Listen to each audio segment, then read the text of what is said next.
Welcome to this week's Rider Support. This week we're going to talk about who is the favourite for the Olympic time trial. We're going to talk about the post-tour criteriums, which are well underway at the moment. They're probably fixed, but we will still touch on them. And we're going to talk about the controversial decision of Tour de France champion Tadej Pogacar to not participate in the Olympics. Is that decision motivated by love? We will find out. Before we jump into today's podcast, this podcast is brought to you by our amazing ongoing sponsor, Wattbike. I absolutely love my Wattbike. In between podcasts, I have it in the studio. I jump up on it. There's zero setup, no messing around, taking back wheels off, getting oil all over my hands. I jump it up.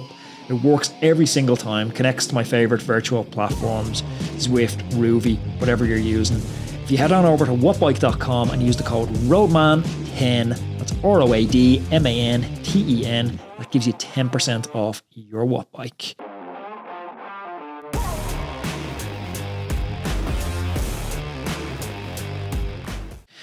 Sarah, there's controversy afoot, the Romeo and Juliet of cycling. There is, and so I'm going to read out the question now in a moment. This question has come in probably 80, 90 times this week, just to us in anticipation for our rider support. This is just one sample, and this comes in from Rob. Hi Anthony, what do you think about Tadej Pogacar not going to the Olympics? Surely it's the biggest honour of your career to represent your country at the Olympics. It's the biggest honour of Rob's career, not Tadej Pogacar's career. He just won the Tour. Yeah, he just won the Tour. I think that probably is it.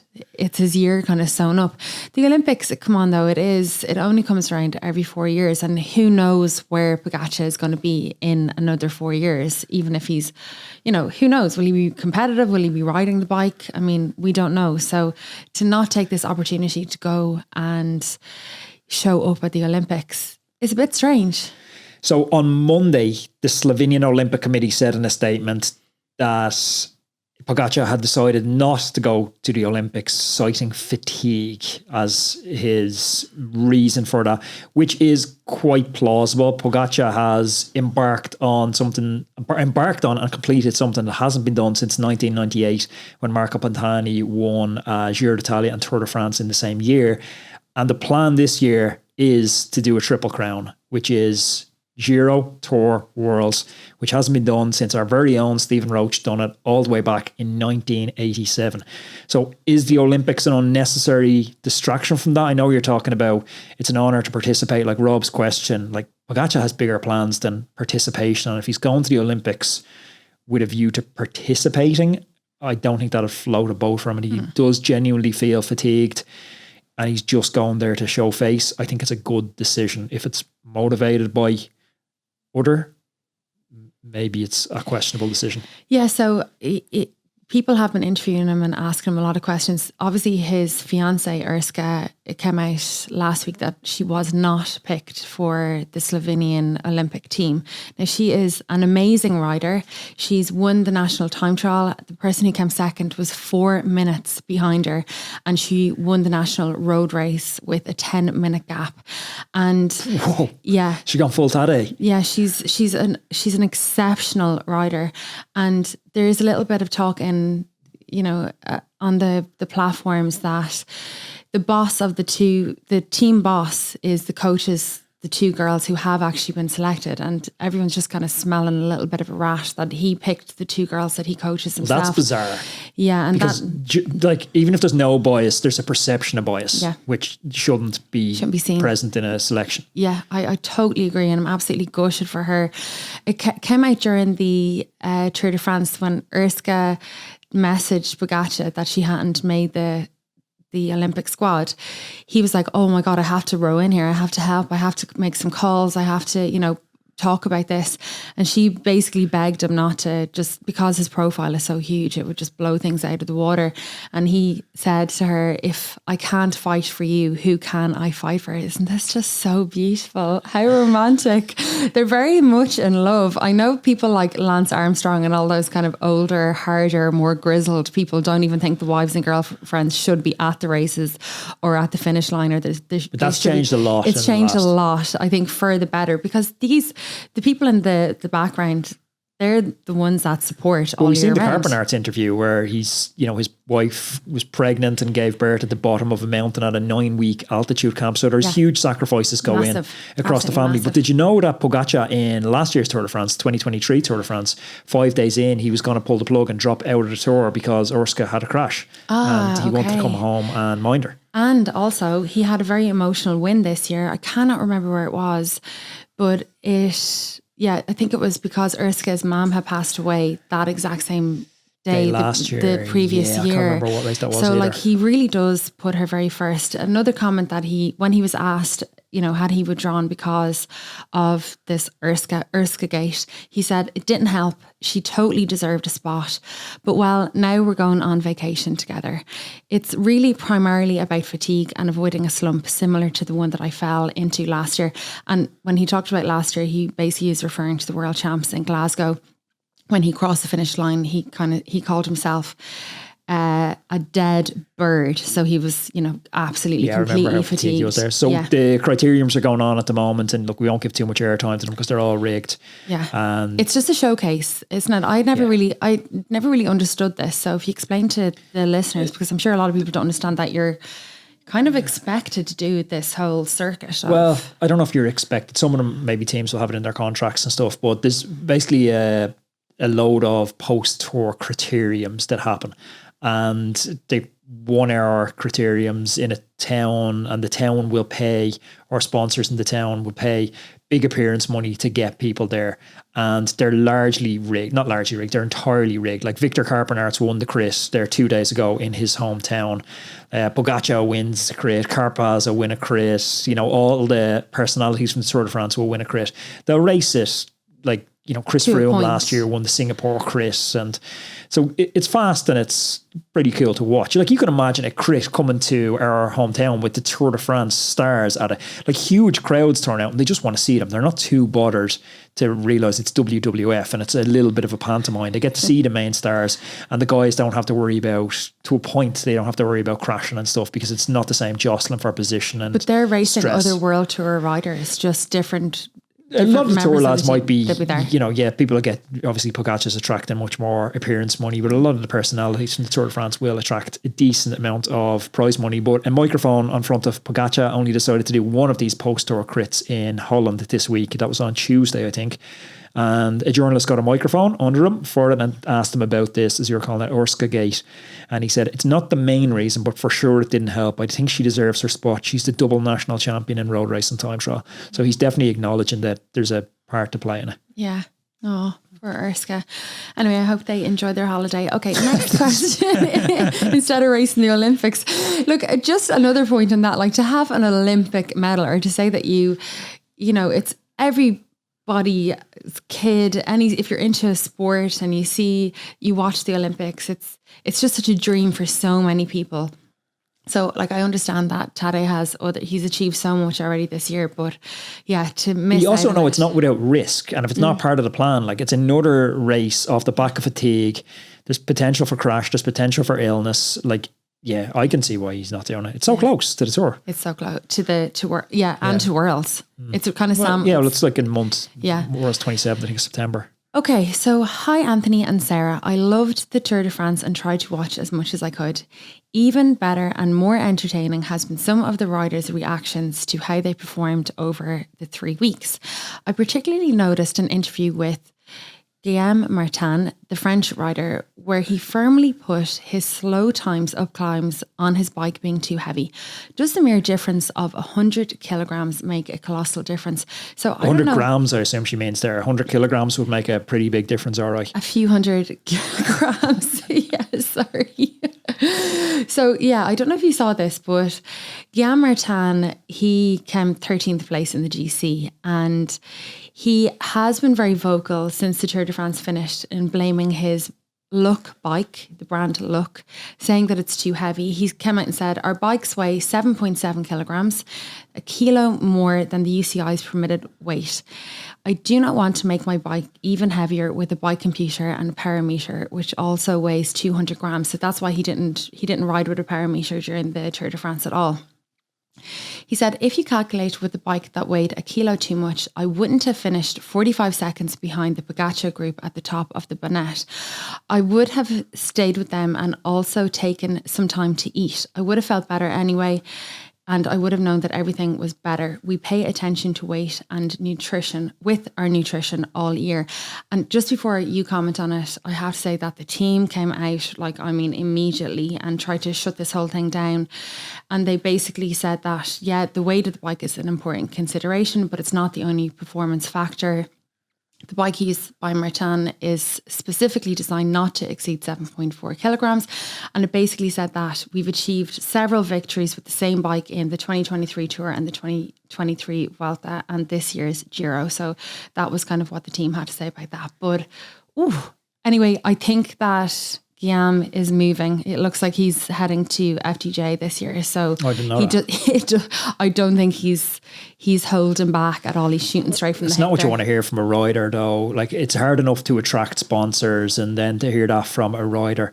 Yeah, weight matters, but also we've seen Jonas and Jorgensen on one of the Queen stages opting to not ride the Cervelo climbing bike, to use the Cervelo aero bike, which is, I can't remember the exact stats, but I'm going to say it's 800 grams or around that sort of mark heavier than the other bike. So I'm just saying that to illustrate the point that weight's not the only variable that matters. Aerodynamic also matters. And I don't know, and I haven't seen the aero profile of this Look bike. Maybe it's designed to be a little bit more aerodynamic, and that's why it's carrying some extra weight. But also, just Guillaume Martin, learn to go downhill. That might save you a bit more, rather than control what you can control. You're a professional bike rider. You need to ride the bike you're given. I get that you can advocate internally for better equipment and, better nutrition, but control your variables. He's an absolutely appalling descender, one of the worst in the peloton. And that's a variable he can control. And look, the heavy bike probably got him back on in a few descents as well. So, because we did see him doing one of those super long descents to try and catch up with, I think, the second group on the road one of the days. And he was... Yeah, everyone was kind of commenting that his descending wasn't absolutely amazing. Better than any of that we could ever descend, but on a world tour level, his descending skills are pretty poor. Can you kind of explain to this listener though, she wants to know, does the mere difference of a few 100 kilograms really make such a colossal difference? Of course it makes a difference, yeah. Everything makes a difference at that level. But how much of a difference is the question? I think 1 kilogram on a 10-kilometer climb is 1 minute. So you could probably extrapolate from that, it's a few 100 grams heavier. So on a 10, it is going to be, it's not milliseconds, it's definitely seconds, but it's not minutes either. Yeah. But I had an old director, and he'd say to me, there's a word that comes before cycling, and that's professional. There's nothing professional about Guillaume Martin's statement. Like I said, if you want to advocate internally for better equipment, brilliant. But that's what makes you a professional. You do it internally through the right channels, not in public where now you have a rep of being a little moan bag. Don't wash your dirty laundry out in the public. Before we jump on to the next one, Sarah, we've a little bit of business to do. Huel have been an amazing sponsor for the podcast. I'm absolutely addicted to this stuff. I have a lot of meetings around the city. I'm going to meet potential podcast guests, and I've always struggled to fuel myself properly for training that evening. I find myself eating sandwiches, junk, even sushi out of the garage. Wouldn't recommend that one. And when I found Huel, it means I can get 22 grams of protein on the go in this small little bottle. So I just bang it into my backpack. They've loads of amazing flavors. This one's banana, which I'm rocking at the moment. But there's 8 other flavors, including iced coffee, which I'd thoroughly recommend you check out as well. If you're training hard at the moment and you're looking to optimize your fueling off the bike, I definitely recommend you checking it out. If you head on over to huel.com, huel.com/roadman, they're going to be able to hook you up over there. It's all in the show notes down below. I often wonder who eats that gas station sushi. I do. Freaks me out. It just feels like a tapeworm. There's one hiding in there. Okay, next question. I'm targeting 2 events in quick succession this coming September.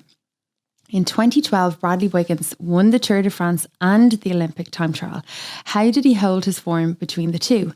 Not comparing myself to Wiggins, but it would be useful to know if he tapered between events. This is a brilliant question. Yeah, there's a really good documentary on YouTube it's free, anyone can find it. I think it's called Bradley Wiggins: A Year in Yellow, which this time of year it'd be a brilliant watch. We must pull it out and watch it again. And it follows him for the historic Tour de France Olympics double. 10 days it was in between him in Paris winning the Tour de France and then the Olympic road race in London, where 1 million people turned out to watch Wiggins win the Olympic gold. He definitely didn't taper in between the two. So it's not a case of, traditionally we see this kind of phase of you go, like Joe Friel, who the master of this stuff to my mind, he'd advocate like build base period 1, base period 2, base period 3, build period, taper, and then your main event. And then when you're going back into your next event, he would say you go back to build and then you go build again and then you taper. You don't have enough time between two events like this to start again. So you just need to hold on to that peak. For someone coming off the Tour de France, I didn't catch the guy's name who put the question in. I can't remember. It's not there, I don't think. But it's not like he's coming off, I would assume, a 3-week Grand Tour. So he doesn't have the same fatigue management considerations that Wiggins would have. But Wiggins wouldn't have taken that much of a break, because by taper, you would mean kill the duration of your training, but keep a little bit of the intensity in it. Wiggins would have had to keep the legs turning over, because if you take downtime, this is why everyone rides on a rest day, because if you take downtime and you just shut off, the body thinks, okay, I'm in fight mode. Okay, now it's time to chill. Now I can let the body get sick. Now I can let the body repair and get injured. So he needs to stay in Tour de France mode almost. So Wiggins stayed in that bubble. Like, he didn't come out of the Tour de France bubble. He didn't meet his wife. He didn't meet his kids. Like, he's seen them occasionally, but he didn't go back to living at home. He stayed fully in that preparatory mode. He would have spent quite a bit of time on his time trial bike, because that's a different hip flexor angle. You're closing off the hip flexor, you're closing off the diaphragm. So he wanted to get used to that more, but he would have kept a nice bit of intensity in his training, but like race pace intensity. So I can't remember his exact pace, and I think he was around 440 watts was his target pace for the time trial, which is insane to most people. But he would have done a lot of intervals at around that type of intensity. But no, you can't let go of your form and try and build again. You need to just hold on to the form. It's all part of one peak.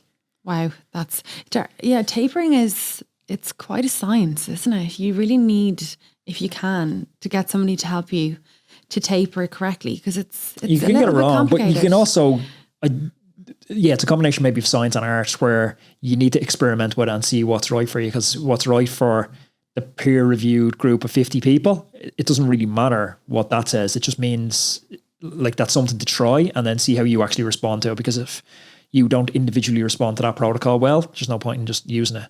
Let's say, for instance, the first event that this listener is doing is like a 200 kilometer race.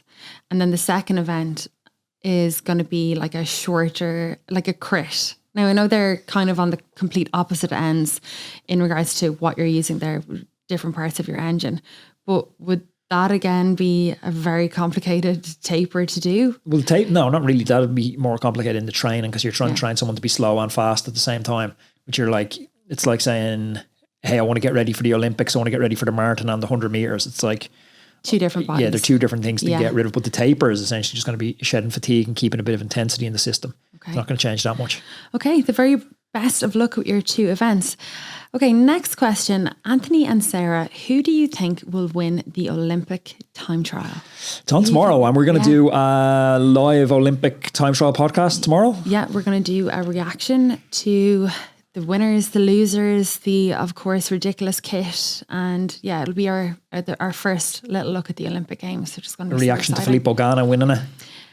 You think it's going to be Filippo? Yeah. Well, look, so last time out we had Roglic won it, and actually the last podium was Roglic, Tom Dumoulin and Rowan Dennis. And obviously Tom Dumoulin has since retired, not far off his peak. He just, cycling wasn't for him anymore. Rowan Dennis has found himself in a bit of hot water, more than a bit of hot water, and Primož Roglic actually has a fractured vertebrae at the moment. It came out yesterday. Yeah, he released the X-ray pictures of his vertebrae. Oof. And I was thinking he was a bit soft for pulling out. Everyone was thinking that about him.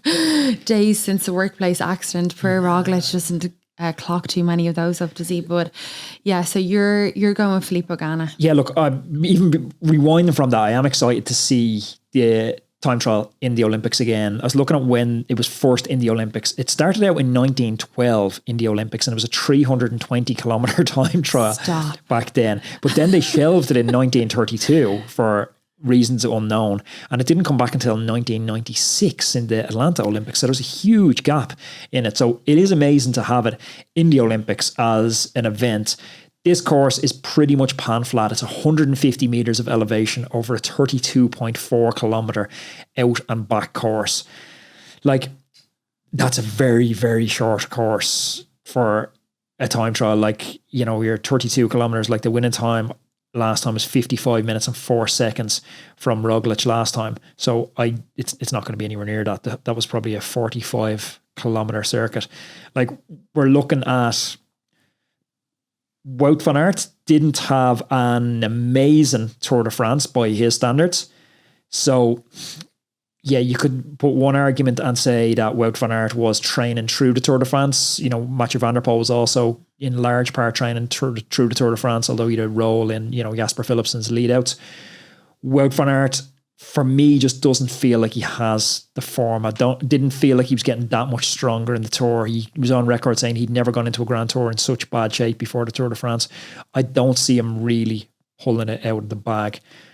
Remco, yeah, that's who I was going to ask about. Really strong. Looked to be getting stronger as the Tour went on. Didn't have a brilliant finishing time trial though, but that was uphill. Yeah, this time trial suits him a little bit better, I think. Yeah, won a bunch of time trials, similar this year, flat time trials.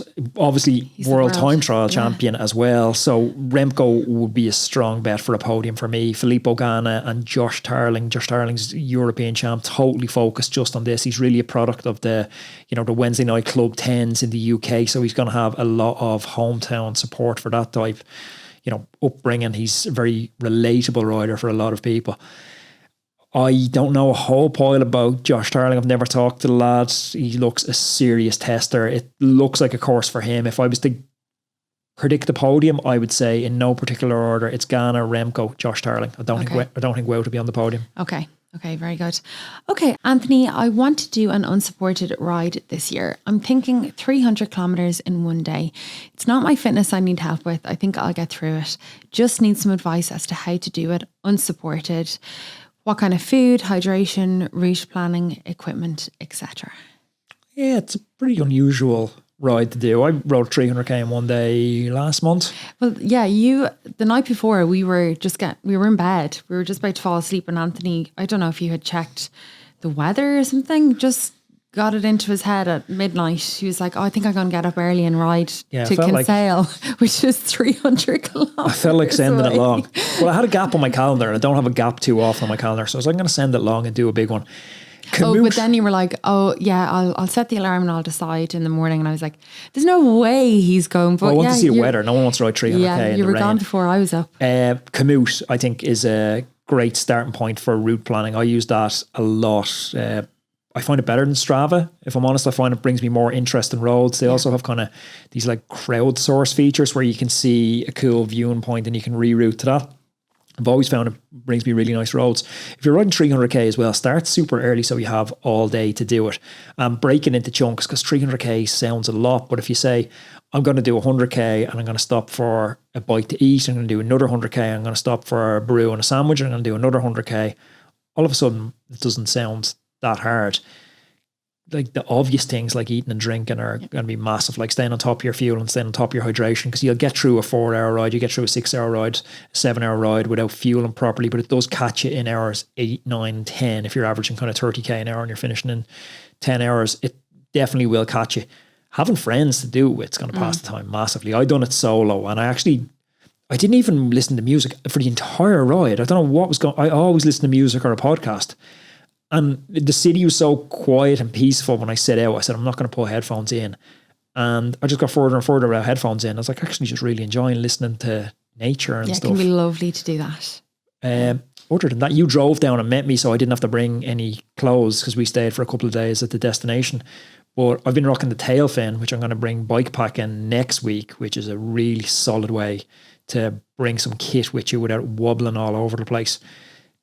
transporting your stuff, planning. Yeah, that seems like he's got a hold of it. Yeah, if your fitness is okay, you don't need any help with it. That makes me think that you've done very long rides before. I think for me, when we went bike packing last year, we did 150 kilometers in the first day and 160 or 117 the second day. And those days gave me a lot of, confidence to maybe even go and do something on my own after, or do something without Anthony. Bring spares. Like that's what I'm saying, for you, confidence on your own. Yeah. For what would unseat you on a trip like this would be a broken chain. Yeah, so that's what I was just going to say. So it's like I had Anthony with me if something catastrophic happened. So I know if I was to go and do a 300 kilometer ride in one day, I would need to definitely brush up on my mechanical, and get myself out, chain breaker, all this. And there's not much you need to do, because a lot of the catastrophic mechanicals, like you're just getting a taxi or it's DNF, you're calling for a lift. So like if you break a wheel, it's done. If you break a frame, it's done. If you break a handlebar, it's done. You need to be able to fix the stuff like a punctured, like I've broken a chain, I've even sliced the tire, I know how to make a little, tire boot that you can keep going with. Yeah. Yeah. It's just little things like that. And I think until you ride the 300 kilometers, you won't, and until you come across these things and start to think about them outside the box. So how can I fix this? Or can I go off my route to go to a bike shop? Can I navigate around this obstacle a little bit? You won't really know what you're going to come up against until you go out there and experience it and go on that amazing adventure. Well, just before you move on from that one, like I had someone on the podcast a while ago and he had something said, a long ride is just like a short ride, only longer. Yeah. And that doesn't make that much sense until you say, actually, it makes perfect sense. Like, don't build it up. It's 100, everything you need for a 100k ride, you need the same for a 300k ride. Yeah, absolutely. Just a little bit more food. I'm so jealous. Can I come? It's days like that are just absolutely amazing. Okay, next question. What is the difference between Speedplay and Shimano pedals? I saw Jonas Vingegaard wearing Speedplay in a clip of him during the Tour de France, but everyone in my club wears Shimano. Is one better than the other? And this is from Rob. And yeah, I don't know if you saw that clip of Jonas back at his team car. They were fixing his cleat. As he was cycling along, he took his shoe off, handed it in. They fixed it and handed it back to him. But yeah, you could see that he was in. He used on the road bike or the TT bike. The road bike. Okay, yeah, I didn't know that he was using Speedplay pedals. So I've always been a Shimano girl. Can you tell us what the difference is? Yeah, a couple of differences. On Speedplay pedals used to be a little bit more popular than they are. Speedplay are a little bit more aerodynamic because they reduce the stack height. So they close that distance between your foot and the pedal axle. So that will give you obviously improved aerodynamics because you have less wind hitting this extra section. And power transfer is a little bit better, apparently, through Speedplay than Shimano. You have dual-sided entry, so you don't have to, the way you're at a traffic light trying to, I don't imagine this is a problem for Jonas, but at a traffic light where you're trying to get your toe under and flick the pedal up so it's correct side, you have dual-side entry on the Speedplay, which makes them really nice. The float function on Speedplay, it's more advanced. So you get a little bit of float on Shimano, but then with Shimano, we also change around cleats to get more floats. You might go from yellow to blue to red or whatever severity they go. And I think blue is the tightest, but you can adjust that in the pedals. The fine tuning of the amount of foot rotation you get is more in Speedplay, which makes them maybe a little bit more comfortable. They are lighter than Shimano as well, but then so the cleat is heavier, so I don't know if that nets out as a gain or not. Honestly, it's just down to preference. Like look to a carbon bladed pedal as well, which is another option. And then there's other brands out there. I think Decathlon are talking about developing their own brand at the moment as well. Wow. But yeah, I think Speedplay are a good option for a newbie because, as you said, you can clip in on both sides of them, just rather than. I've never used them. I don't know how if they're an option for a newbie or not, because maybe they're harder to get out of. Okay. So I don't know. Because before all the newbies start breaking their teeth. Well, I'm a Shimano girl. Shimano till I die. You thought you were Speedplay on a gravel bike. Cheers to Shimano till I die. Roadman, thanks for tuning in to another episode of Rider Support. There's another video up here, which I think you're really going to enjoy. And click down here to subscribe. It's really important you do this because we're coming tomorrow live for the Olympic time trial. So if you don't click down here, you're not going to know we've gone live. Until then, have a great time. See you then.